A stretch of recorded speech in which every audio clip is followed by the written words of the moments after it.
This is Packer and Durham on ACCN and SiriusXM Channel 371. We appreciate John Curry, Director of Athletics, making a stop by to say hello to us and bring us some beer, which is exactly what we need at 8:01 a.m. on a football weekend. And just to balance things out, Wes, we give Pittsburgh their opportunity to make an appearance. In the interest of equal time? That's exactly It's like right. a political race. Heather That's Likes, it. the athletics director at the University of Pittsburgh. She joins us this morning. Congratulations. This has turned out to be quite a ride. I saw you in Atlanta, and things were looking good. Man, it turned out great, Heather. Yeah, no question. And I'm sorry. I mean, I can bring some IC Light if you guys want, whatever. But no, it's been quite a season. Incredibly proud of our team, and that's really what it is. It is a conglomeration of an unbelievable team, a great group of kids, and obviously love our coaching staff as well. But we're really excited about coming to Charlotte. We had people ready to walk there on Monday, so we're ready to go. You know, before we get to a football championship, though, hey, we got men's soccer, we got volleyball, NCAA, we're deep into the deal. There's a lot happening right now with Pitt Athletics, isn't it? It's got to be an exciting time. Well, no, I appreciate it. I will tell you, it takes an entire university, and it starts with our chancellor and our board of trustees that have done an exceptional job really supporting Pitt Athletics. And success is contagious. I believe that. I've witnessed it many, many times. And, it did start with our volleyball team, and we're really excited about their number 3 seed. We expect them to go deep into the tournament, and they got a shot to win it all. And obviously our men's soccer team with back-to-back Elite 8 appearances, they've got a big match tomorrow too. So we're going to be multitasking as we head into the football championship game. Heather, I saw your note yesterday online that you send out to your constituents and supporters and everybody else, and you talked about the encompassing nature of this in athletics at this time. What does it say kind of about the unity of team and the unity of the institution? Mark often refers to Chancellor AD football coach as creating that pathway to success. What's it take? You mentioned the chancellor and the board and things like that. You got great coaches. What's all this been like to see it kind of gel together at one time for you? I think what you described is the concept, what I believe in, it's called comprehensive excellence. It's not about one program or one coach or one person. It's really about the whole picture. And I would have never come to Pitt if it wasn't for Chancellor Gallagher. He believes in what athletics can, it's a part of the DNA at Pitt. It always has been. But I don't think it had the expectations that we wanted before I got here. And so, we've invested in people, we've invested in a vision. And, I really believe that the coaches, we kind of have this internal hashtag, Hail as One. We support one another. And there's tremendous collegial, feeling between all the head coaches. And I know that they know what that's like to go into the biggest games and, have a chance to win it all. So they're really, it's a great environment. I believe our staff, the staff that we've surrounded our coaches with are exceptional. I'd take them against anybody in the country. Really love working with the team that I have a chance to work with every day, and really grateful to do it at Pitt. Heather, John Curry was just with us, and I asked him this question. I'm going to ask you the same thing. What would an ACC football championship mean to Pitt tomorrow night if you win this bad boy? I mean, you've done a lot of things in football, great tradition in history. Yeah. But you know what? A conference championship would be unbelievably cool. What would it mean for Pitt? Yeah, I mean, I think it validates the amount of effort and work that our coaches and our student athletes have put into this program. It's about building and believing. And when you believe in something, you believe in the right people, and you stick with them and realize that success takes time doing it the right way. And I think it will send a very strong message to the country to take ACC football and certainly Pitt football very seriously. And, we're committed to being the best we can be and getting into the college football playoff eventually. Well, Heather, the other thing we talked with John about, and it's very applicable to your team as well, And that's the long game that Pat Narduzzi's played in building this program. I mean, you just don't have the opportunity to flip a switch sometimes. You've got to be able to kind of invest 2, 3, 4 years in and then see it pay off in the next 2 or 3 behind that. And that design clearly is played out here for you guys. Yeah, there's no question. Everybody wants instant success, and nobody wants it more than the head coaches. I mean, nobody, because they're the ones out there on the sideline and, having to deal with the results. But the reality is it does take a little time. And, I believe in Coach Narduzzi. I believe in the staff that he's built, the changes he's made, how he's improved. We talked about some very specific things after last season, whether it was penalties or what have you. And he's a detailed guy, and he addresses the issues. And I'm really proud of how this team has come together. And it does take a little time. You got to believe in people. And, I just think that that's the right way to approach it, and I've got a lot of confidence in our staff and our coach and our players. Heather, yesterday Louis Riddick was on, a proud Pitt alum, and we kidded around with him that, man, thank goodness for the Pitt Panthers, because the way the Steelers are playing in a football town like that, man, the Panthers have stepped up and said, hey, listen, we got your back. Let's go and win a championship. Well, it's the city of champions, right? And all of the people, we all support everyone. We support the Steelers, we support the Pens, we support the Pirates, and they certainly support Pitt.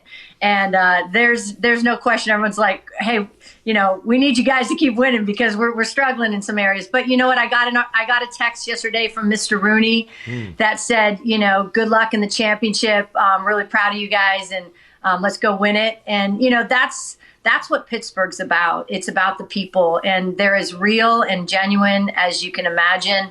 And it's really a special place. All right, so here's this script that's playing out for the University of Pittsburgh. There's this Heisman Trophy candidate at quarterback in Kenny Pickett, and it just so happens that the ACC legend this week is the legendary quarterback of the Panthers. I mean, Heather, come on, there's some simpatico going on here, right? Yeah, oftentimes I say it's like we know what we're doing, but in a joking way. But yeah, there's no question. When we were at Tennessee this year on the road, and Danny was there, and Jimbo Covert, and Coach Sherrill, and we were standing on the sideline, and Kenny Pickett was right near the end zone, and Danny walked up to him, put his arm around him, and said whatever he said. There's a special relationship there. There's a Pitt connection. There's proud Pitt men, and they have unbelievable success, and yet they come back and they want to give back. And Danny is a perfect example of that. So is Jimbo. And they've just both really been supportive, and people like Louis Riddick and Aaron Donald, Larry Fitzgerald. I mean, on and on. The history is very proud, and they want to see it happen again. And so I'm super excited for Danny to be there, and I know Kenny knows it, and I think they give each other confidence for sure, and so it's a special relationship. All right, I'm gonna just ask this question, and forgive me here if I cross lines that sometimes you don't have to answer. You went to a school that had a huge weekend last weekend, right? You went to a school that got a major victory last week on Saturday at a stadium with 100 and some thousand people in the snow, right? They've got an unbelievable football tradition at the University of Michigan. But as Mark has said on more than one occasion, if you take Pittsburgh's football history, the University of Pittsburgh's football history, and go all the way back to the beginning, it will blow you away as to the history that Pitt football has had in the college game. When do you feel that? I mean, you went to Michigan. You know that. You worked at Ohio State. How does it feel when you finally go, holy cow, there is real, tangible football history at Pittsburgh? Yeah, it's so real. I mean, I lived through history of nothing bigger than the big house and the shoe and all that stuff, and the 100-year war, and part of 15 years of watching those games and working there. But when I came to Pitt, what I started to realize, and that's why we believed in Coach Narduzzi and invested and stayed with him, the transition of coaches is not healthy in many ways. And so when you started to look back at the history of the people, I didn't know Mike Ditka and Hugh Green and obviously everyone knows Tony Dorsett or Dorsett, depending on when you were around Pittsburgh, and Danny and all the guys and Jimbo. And, I was like, how many Hall of Fame? I mean, I'm a proud Canton kid. I know the number of Hall of Famers. And it was just mind-boggling, the history there. And what I'll tell you, what I saw this year at Heinz Field was an unbelievable crowd in student section that had never, and I don't know if it was post-COVID and the kids just wanting to be there, but they slept out in the cold in Pittsburgh. It's cold here. For tickets to this ACC a championship game, and they came out and showed up at Heinz Field and stayed and created a home field advantage for our team in many ways. And I think I know our football team appreciated the student section and the history. I just think it built upon the history that you're talking about. And finally, I think people really believe that Pitt football currently can be as good as it was in the past. Heather, I think that both Wake Forest and Pittsburgh kind of are the perfect snapshots of this college football season. We are so used to seeing Clemson dominate the ACC, Oklahoma dominate the Big 12, Ohio State, no disrespect, dominate the Big 10, that even before season starts, it's like, all right, we're going to have Alabama, we're going to have Clemson, we'll have Oklahoma, Ohio State. It's the same old, same old. This year has been completely upside down. I think it's been as exciting a college football season as I can ever remember, because more teams, more fans, more coaches, media, everybody else get a sense of, hey, we get into November, hey, we got a chance to go to a championship game. The ACC is the perfect example. John Curry was just sitting here talking about how the Wake Forest student body, like a record number of folks, are showing up each and every Saturday to watch the Deacs. You're talking about kids sitting out in the middle of the snow or the cold going, hey, I'm going to the Pitt game this weekend. We're playing Clemson. We're playing Miami. We're playing North Carolina. It's a big deal. Let's go win. I think it is a perfect snapshot of, number one, why we love college football, and number two, why this season I think has been the most unique one I've ever seen. So really, Wake and Pitt are the perfect examples. Yeah, you described it exactly. That is what has happened. I think it's really healthy for the game. It does. I think what it illustrates is how many great coaches out there are, how many unbelievable players there are that sometimes just go under the radar and they get developed, and they might not be the 5-star recruit, but great coaches can develop great players, and I think that's what you've seen. And I think it's necessary to have better parity and more parity within the college football. So it's great to see this year. Some upsets and some unexpected wins and unexpected programs on the rise. By the way, and if this is too personal, you can tell me to hush. But when you see Marino, do you really call him Danny? Hey, Danny, is that what you call him? I was like Mr. Marino when I first met him. And then as you get to know Jimbo, Jimbo is on our board of trustees, right? And so people call him Jim. But when you're around the football program, like, hey, Jimbo. And then Jimbo calls Dan Danny. So there's I'm like, I think it sounds weird if I call him Dan. So I think if you're one of the guys or me or whatever just hanging around, they call him Jimbo and Danny, and that's how they reference him. But he's and Jimbo has no problem showing his Super Bowl ring to Danny. So they all man. Oh yeah, so they all have some fun. We do a summer golf outing that's really a blast, where everybody has really gotten to know one another really well, and that's where we've spent the most amount of time together. That's very awesome. Cool. Hey, good luck, safe travels. Thanks. Tell Coach Narduzzi. Well, Patton, they got to work something out. Yeah, Packer, I got to get the hat. I don't know if you know this. There's a contract incentive for Narduzzi that just got met today. Yeah, I told Coach this is the last Packer and Durham hat. People think we've got them by the thousands. We don't. There's one left, and I told Coach 2 months ago, you get to Charlotte, I'm going to hand deliver the hat. So I got to get the hat to Pat before game time. There you go. He will wear it proudly. That's awesome. He better. That is awesome. He better. If he holds up that trophy tomorrow night, Heather, and he wants to slide it on like a NASCAR driver, that'd be a little bump for the show. Never hurt anybody. There you go. I love it. Be well. Thank you as always. Great to see you. Thanks so much. Hail to Pitt. All right. Heather Light, Director of Athletics at Pitt. Sit tight. When we come back, Conference Cuts, Championship Edition. That's right. We got that. David Teal, bottom of the hour on the events at Charlottesville yesterday, and we're just halfway home. And then DeMann is coming in. DeMann will be here at 9. The commissioner, Jim Phillips, DeMann. When we come back, though, Pat Narduzzi will join us. Conference Cuts. He and Dave Clausen and more when we continue on ACC Network. The Packer and Durham Podcast.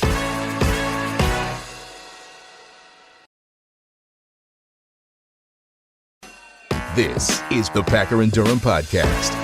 Packer and Durham. Chester has got the heated blanket. He's good to go. He's exhausted. A heated blanket. It's going to be 74 degrees tomorrow. Hey, have you seen his haircut? Yeah. It's worse than mine. So he's got the heated blanket going on. He's good to go. And Fuller, by the way, is on watch right now. He's back. Normally Fuller's up front. No, he's in the back because people have been coming through the door. He's waiting for the man to make an appearance. All right, real quick Conference Cuts. We're going to talk hear from the two head coaches. We're going to start with the Coastal Division champion. Pat Narduzzi had some memories of 2018. You know what I remember? My daughter, Christina, I give her credit. Let me go to my text messages here. My daughter, Christina, after the game, your family comes in the locker room. They had a little coach's locker room there. The thing I remember, because I don't remember a lot of that stuff, I remember losing. But she sent me this week, early in the week, and of course I can't find it. As I'm scrolling down here, my kids sent me a lot of messages. So it's a family thing, they got everything in there. But she sent me this right here. I thought this is beautiful. But after the game, you're disappointed, you got your head down, you're like, what the heck happened? It comes to us pretty good. But she wrote on the grease board in the locker room, "We'll be back." I thought that was pretty cool, okay? Larry, I'll send that to you. I thought it was pretty cool that she said that. I thought about tweeting that out, but it's like, we'll be back. And, and we're back. How about that? Like that. I like everything about that story. Yeah, it's really good. Great story and a great football family. Yeah. Of course, with Pat Narduzzi and Donna and their family. They're just great people. All right, Dave Clausen on the other side, in case you missed it from this week. We had a chance to visit with him the day he was named the Coach of the Year. But he also knows it wouldn't have happened if they didn't have a great season.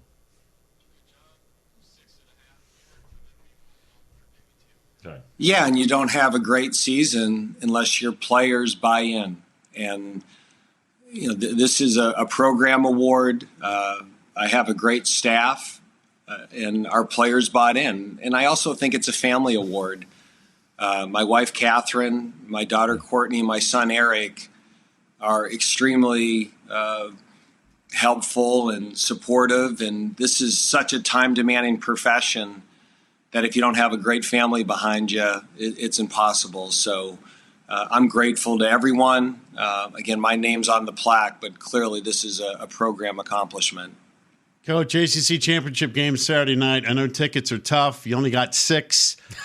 Is there a way you could get me and Mrs. P in the game? Any chance?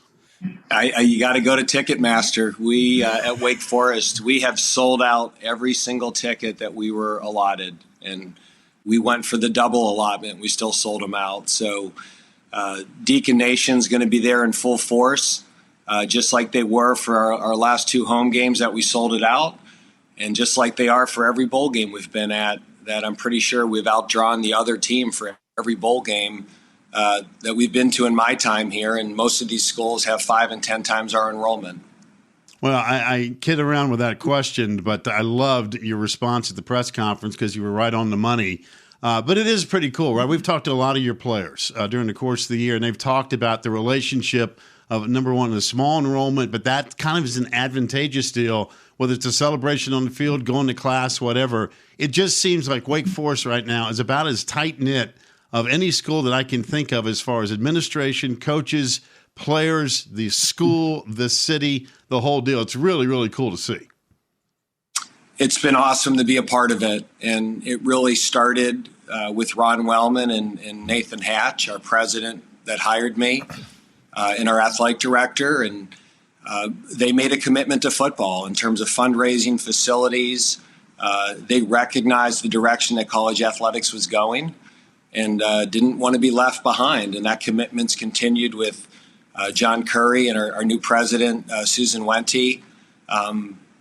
Again, just it takes a whole community and a whole administration to have a good football program. And I'm fortunate to be at Wake Forest at a time that they've made those decisions, that they want to be good in football, with the caveat that it's done the right way, that we recruit student athletes that fit the school, that go to class, that graduate, that have high character. And that's where our student athletes deserve credit. I want to, at some point, maybe after off-season recruiting, spring ball, spend some time about the long game that got you to the championship and, potential double-figure wins, all the things that go into that. But for this year in particular, we spent some time yesterday talking about turning points in seasons for teams. In your mind, where was the turning point with this team? I mean, I don't know if it's a turning point because there were so many close games, but I have a lot of respect for Bronco Mendenhall and the program he's beat at Virginia. And when we went up there earlier in the season and played Virginia at Virginia on a Friday night and, won that game, I think our team at that point had a sense that, hey, we could be pretty good this year. Mm-hmm. And then we won a bunch of close games that, if the ball bounces the other way, we're probably not as fortunate. But Nick Skiba hits a last-second field goal to beat Louisville, and Torian Perry makes an incredible catch in overtime to defeat Syracuse. And then our response to adversity. The loss to Carolina was painful, but we bounced back the next week to win a really great game against NC State and followed up a loss with Clemson with maybe our most complete performance of the year at BC. So there have been so many turning points this year, and you take any one of those games that we don't find a way to get it done, and we're not in Charlotte this weekend. Coach, and what's interesting, your team offensively has been so consistently good, and you've got so many weapons. Hartman's been consistent. He gets the ball to your playmakers. Your offensive line's been good. The play calling's out of sight. But you know what? It was your defense last week at BC that impressed me the most. You mentioned coming off the Clemson game in which, guess what? You know what? They beat you. So now how are you going to respond? All the pressure. Wake's got to hold serve. And you won with defense, which I thought was fantastic. And, Pitt did a great job, too, defensively against Sean Tucker in their last game. And we get into this championship game and we think of Pitt and Wake Forest offensive explosion. But it may come down to defensive stops Saturday night of who wins the ACC championship. I agree. You're not going to stop Kenny Pickett and Jordan Addison and the skilled players that they have. And so I think whatever football team can find ways of getting stops, and whether it's turnovers, third down stops, even in the red zone, forcing a field goal. I think those taking away those opportunities and preventing points is going to be huge. And I think Pitt has a really good defense. I mean, when you think of Pat Narduzzi, you think of a good defensive football coach, good defensive football. Pitt's a very solid defense. I think they've outscored their opponents this year. It's like by 230 or 260 points. So they've got a very talented, very good defense that's well coached. So this will be one of our toughest challenges on offense and on defense. And guess what? You're in a championship game. What else do you think? It's not going to ever be any other way if you're playing for a championship. Well, it's been tremendous to watch you guys unfold this year, especially with your visits last year, helping guide us through kind of what teams were facing trying to get through 2020. And I think the momentum and the stick-to-itiveness of 2020 kind of helped you in 2021. It's been very rewarding to see the Deacons make this journey, and we're excited for you to have that opportunity on Saturday night. And congratulations on being the Coach of the Year. Well, thanks, and I really look forward to, now that we're on the road recruiting again, when the season's over, sometime in January, if it works out, I'd love to get together with you guys in Charlotte. That'd be awesome. Done deal. By the way, this is your 10th appearance on the show, and everybody that reaches double digits gets a free Packer and Durham mug. So that's coming your way as well. Well, whatever, for the brand or whatever it said. So that's it. There you go. I'll have to have a different mug next time I'm on. You take care, Coach. Thanks. Okay. Thanks so much. Yeah, why not? We're there. We've got our last hat I give to Pat Narduzzi, and we don't have mugs. So we got a mug left. We're going to force the hand of ESPN to come off the hip and come up with some cool stuff to start giving away in 22. All right, there we go. On the other side, David Teal. Wow. What a surprise yesterday. Bronco Mendenhall steps down as Virginia's coach. What does the longtime observer of football in the Commonwealth think? We will talk to DT next as Packer and Durham reaches a halfway point on a Friday on ACCN. Packer and Durham.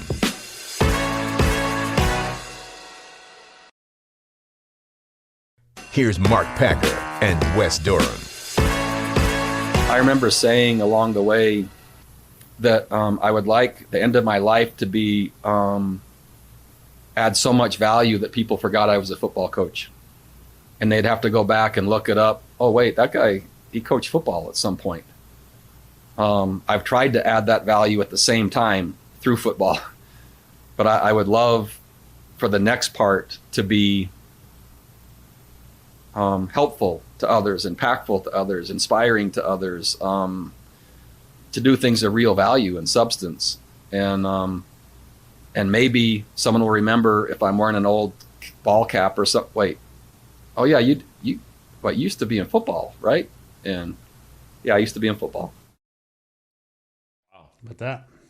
Bronco Mendenhall yesterday stepping down, resigning as Virginia's football coach.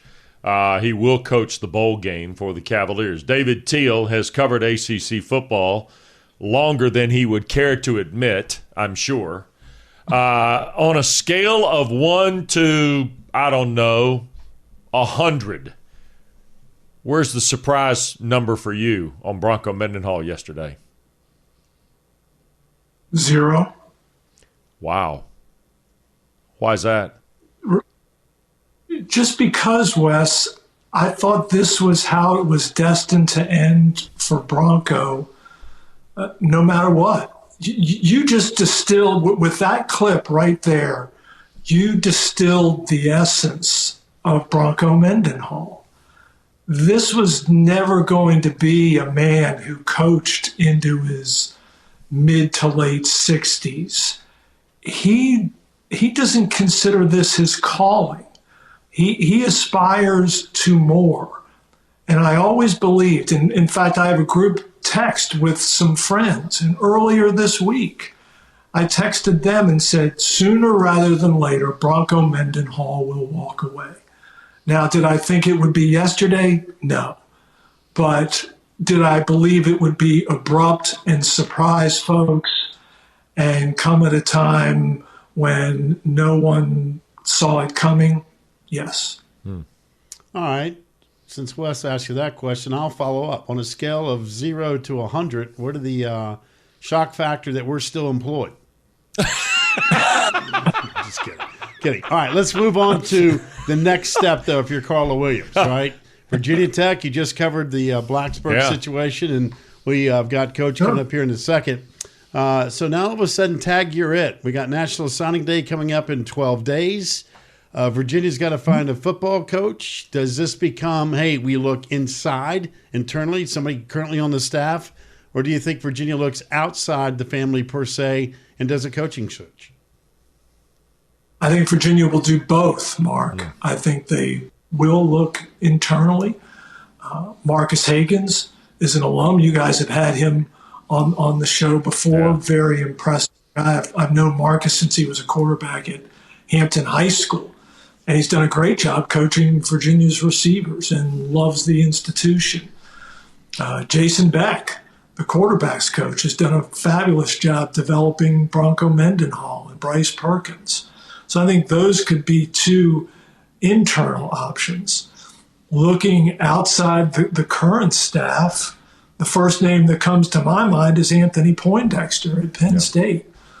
Former Virginia All-American, was in on the tackle of the most iconic game that Scott Stadium has ever seen, the Cavaliers' 1995 upset of Florida State. He's worked at Penn State and Purdue and Connecticut and UVA, and he's from Lynchburg, right down the road. Curt Cignetti, the coach of James Madison, they could look right across the mountain.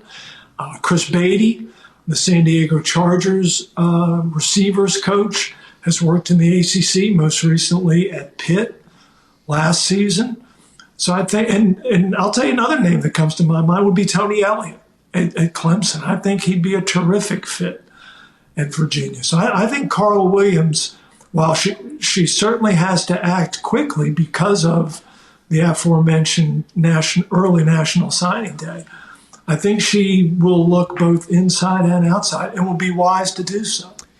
David, it's a fast track. These ADs are put on the spot clearly with this National Signing Day when something like this happens. I want to go back to the timing of this decision, though. In Bronco's comments yesterday, it seemed to be about a 48 to 72-hour process. He said Sunday to about Wednesday. That part, I think, will surprise a lot of people. And I know you talk about his kind of personal infrastructure. And we've had him on enough, and I said I think he's one of the most unique guys we've ever had the chance to visit with, and certainly in a football environment. But how much do you think Carla Williams knew? How much do you think his staff knew from his comments yesterday? I'm beginning to believe this was he and Holly making a decision, and he let everybody know Wednesday or Thursday morning. Wes, my interpretation is the same. And I thought you and Mark in your opening this morning hit it perfectly. You cannot overstate the role that Bronco and Holly's faith played in this decision. And the fact that this process began on a Sunday, when Bronco Mendenhall does not work, the Virginia football staff does not work on Sundays.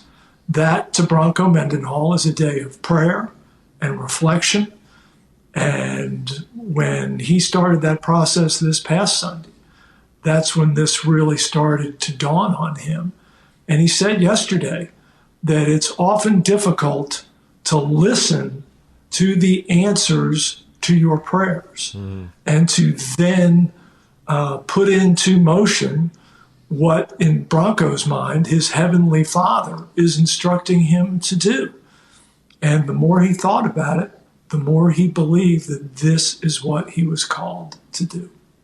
You know, you mentioned a list of potentials as the next head coach of the University of Virginia. And if it turns out that Anthony Poindexter is the guy, and again, I'm just speculating here, how cool is the storyline between Virginia and Virginia Tech, given that Brent Pry comes from Penn State? You mentioned Poindexter, Penn State, in-state, the love affair that those two have. I mean, that would be an amazing storyline, wouldn't it? It absolutely would be, Mark. And I'll one-up you and mention that the coach at Old Dominion, Ricky Ronnie, is the former offensive coordinator at Penn State. And he and Brent Pry worked together under James Franklin for 11 years at Vanderbilt and Penn State. And oh, by the way, Brent Pry's coaching debut next year will be in Norfolk against Ricky Ronnie and Old Dominion. That's awesome. David, real quick, sense of how fast Carla has to move here in your mind. We just saw Whit Babcock basically do something in 2 weeks. It's going to be quicker than that, guys. I canceled my trip to the ACC championship game this weekend simply because I didn't think it would be wise to be that far from Charlottesville and the possibility of a quickly called news conference. I need to be able to jump in a car and get there in a couple hours, not 5 hours. All right. Good enough. By the way, Wes would have allowed you to use the private jet. I mean, you might want to reconsider. There's no private jet, David. David, there's no jet. He keeps telling people we've won Emmys and all this other stuff. Now he's haggling me with a private jet. Teal, if I had a private jet, you'd already flown on it, brother. You know that. So there you go. Yes, sir. All right. Be well. Have a great weekend. I know it'll be a busy one for you. You guys too. Thanks for having me. All right. David Teal. Okay, so I'm going to put Anthony Poindexter and Marcus Hagans down. I'm going to go fast, and if I'm going to go fast, I'm either going with somebody in the house or I'm going to go get a guy who's got tons of experience like Dex. Well, you can go really fast if you stay in-house, right? You kind of saw that this week. Well, and you can actually have the coach there and go forward, and, then it'll be up to Hagans then to fine-tune the staff any way he wants to as the head guy. That's right. But he's right about one thing. Marcus Hagans has been a fixture to their recent success. Yep. I mean, how many times we talk about wide receivers on this show? That's right. Right? All right. Quick break. When we come back, Brent Pry is the brand-new football coach of the Virginia Polytechnic Institute and State University. The head Hokie. What a moment yesterday. Dr. Sands with Babcock. And an emotional day for Brent Pry. He visits with us. That's a great picture, too. Coach is next from Blacksburg on Packer and Durham. The Packer and Durham Podcast.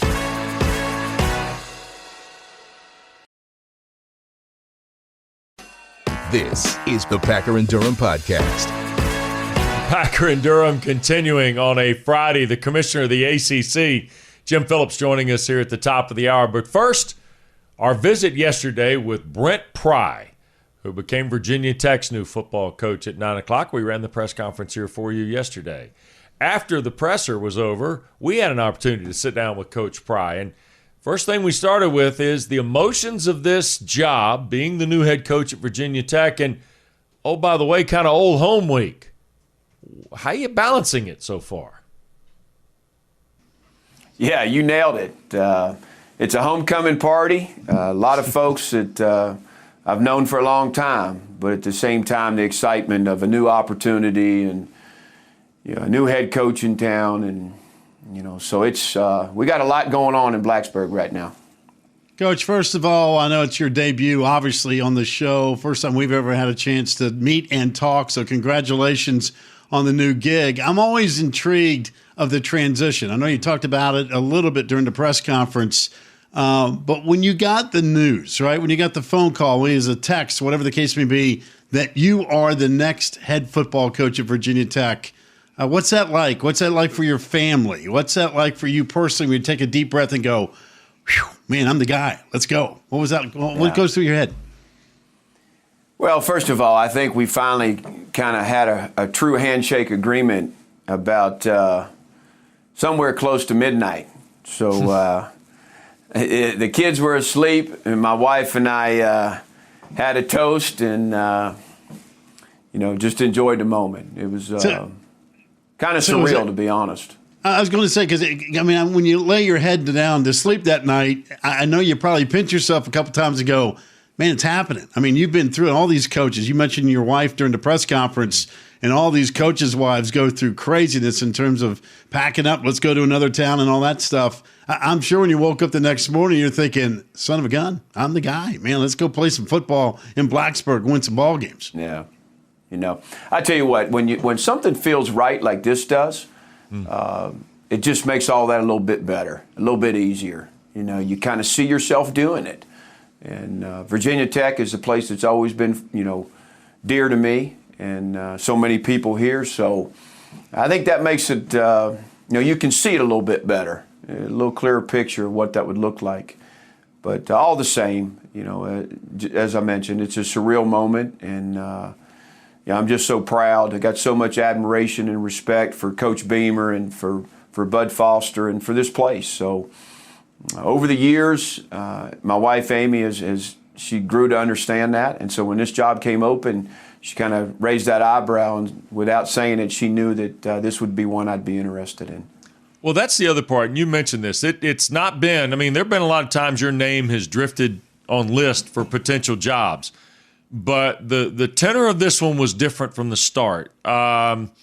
Emotions can sometimes take you in different routes on something like this, though, right? You're going all the way back to the boiling plate of your coaching career outside of being a student assistant, I guess, at Buffalo. This is kind of where Brent Pry, football coach, started. Yeah, absolutely. This is where I cut my teeth. And I think everybody that knows a little bit about Brent Pry knows how much Virginia Tech meant to me and shaped me as a coach. So, this thing right here in Blacksburg is just a special place. And, I'm very fortunate to be the head coach here. And, we're going to make the most of this. And, the opportunity to come back and embrace it as a defensive coach and, just the mentality that's been here for so long, and just sitting out, being up at that podium and looking down and seeing Bud Foster and Coach Beamer and just how much I learned from those guys and how much they shaped me, and it's just it just feels really good. Feels like the right thing for Virginia Tech and for Brent Pry. Yeah. Hey, your journey to this point is interesting, and obviously people realize the long connection you've had with James Franklin, both at Penn State and certainly at Vanderbilt, and I guess it dates back to East Stroudsburg too, for that matter. But also guys like Jeff Monken, when you worked with him at Georgia Southern, Tommy West at Memphis, Ricky Bussell at Louisiana. I'm curious about those influences in your coaching journey.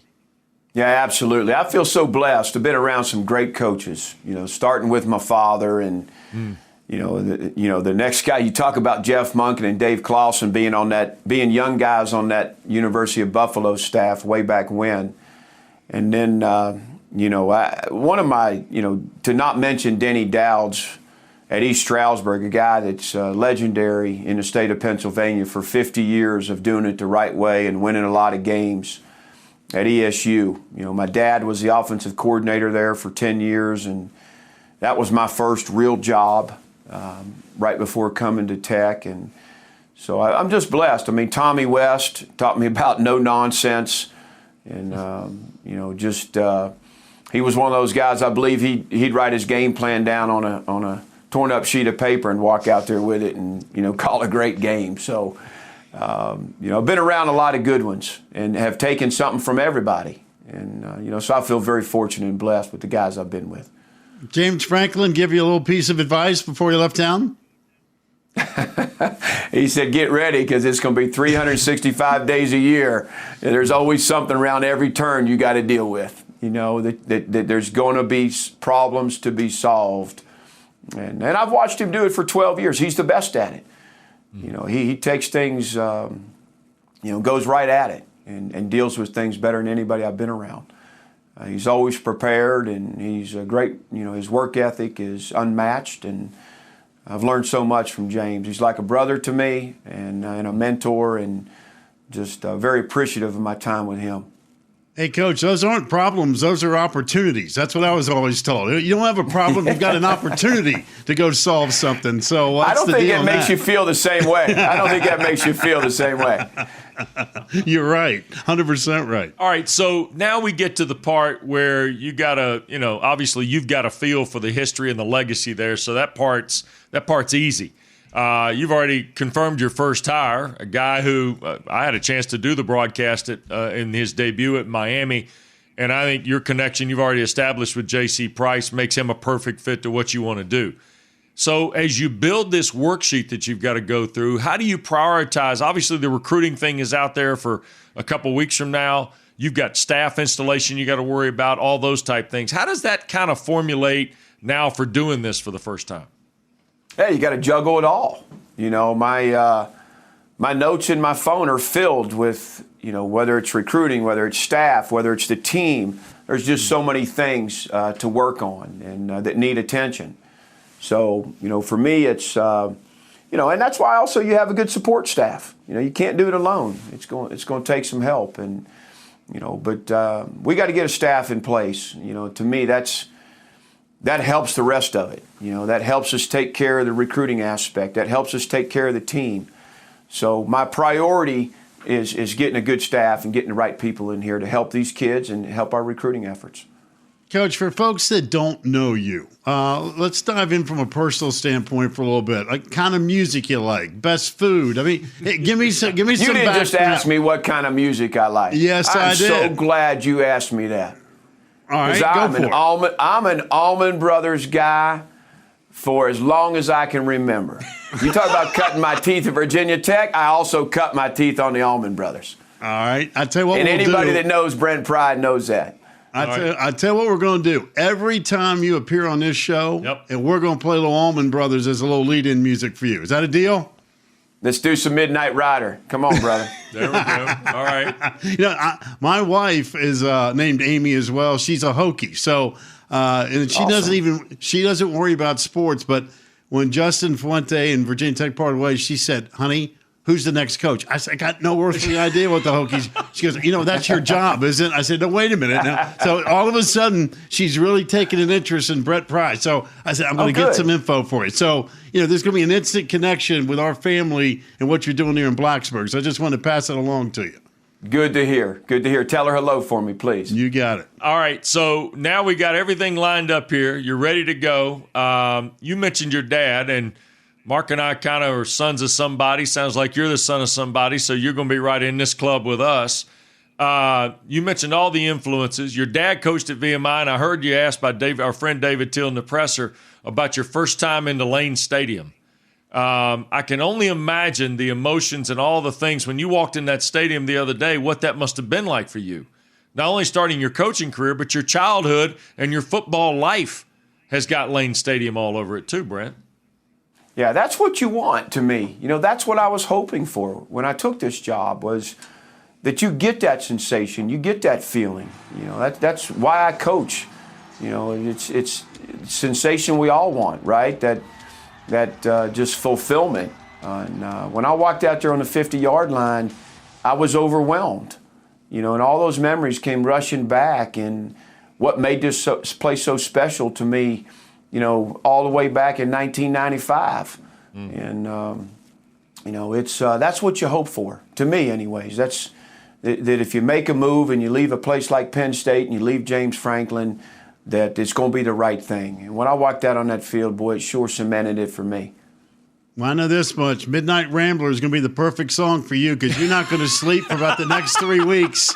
But we welcome you to Virginia Tech and the ACC. We look forward to multiple interviews down the road, and we wish you nothing but the best. I appreciate you guys. Great to welcome Brent Pry into the ACC yesterday. When we come back, no truer power hour than the one we're getting ready to have. Well, assuming he passes the sniff test. That's the key, because I'm going to tell you, the commissioner's crossed a lot of hurdles since taking over, but has he passed the sniff test? We're getting ready to find out. Jim Phillips in the basement next on Packer and Durham. Packer and Durham.